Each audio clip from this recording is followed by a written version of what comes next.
નમસ્કાર દર્શક મિત્રો, ગુજરાતમાં આપનું સ્વાગત છે। જ્યાં એક તરફ ગુજરાતમાં ભાંગી પડેલી કોંગ્રેસને ફરીથી બેઠી કરવા માટે 64 વર્ષ બાદ ગુજરાત ખાતે કોંગ્રેસનું રાષ્ટ્રીય અધિવેશન મળવા જઈ રહ્યું છે, જેના માટે કોંગ્રેસ કાર્યાલય ખાતે તબક્કાવાર બેઠકનો ધમધમાટ ચાલી રહ્યો છે।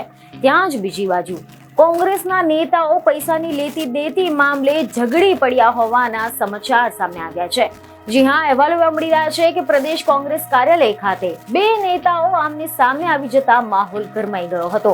કોંગ્રેસ પૂર્વ ધારાસભ્ય ગ્યાસુદ્દીન શેખ અને લોકસભાના કોંગ્રેસમાં અમદાવાદ પશ્ચિમ લોકસભા બેઠકના ઉમેદવાર ભરત મકવાણા વચ્ચે ઉગ્ર બોલાચાલી થઈ ગઈ હતી। અને એટલું જ નહીં, એક સમય માટે તો વાતાવરણ એટલું ગરમ થઈ ગયું હતું કે બંને નેતાઓએ એકબીજા પર તારી પર ઉતરી આવ્યા હતા।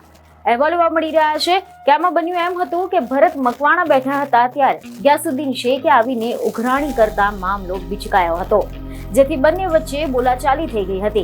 અમિત ચાવડા, ઉષા નાયડુ, પ્રગતિ આહિર, નીરવ બક્ષી સહિતના નેતાઓની હાજરીમાં જ આ બબાલ થઈ ગઈ હતી। લોકસભાની ચૂંટણી સમયે થયેલા ખર્ચના હિસાબને લઈને બંને નેતાઓ બાખડી પડ્યા હોવાના સમાચાર સામે આવ્યા છે।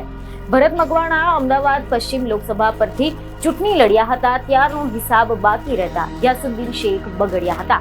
અપશબ્દો બોલતા બંને નેતાઓ સાથી નેતાઓએ વચ્ચે પડીને છૂટા પડ્યા હતા। આ બબાલ વચ્ચે કોંગ્રેસના અનેક નેતાઓ હાજર રહ્યા હતા। પ્રદેશ કોંગ્રેસ પ્રમુખની ઓફિસમાં જ આ બબાલ થતા આ મામલો વધુ તૂલ પકડ્યો હતો કે પ્રદેશ પ્રમુખની ઓફિસમાં જ આ બંને કોંગ્રેસના નેતાઓ આમને સામે આવી ગયા હતા। જોકે બંને નેતાઓએ આ મામલે મીડિયા સમક્ષ બોલવાનો ઇનકાર કર્યો હતો। બીજને ખબરો સાથે ફરી મળીશું। ધન્યવાદ।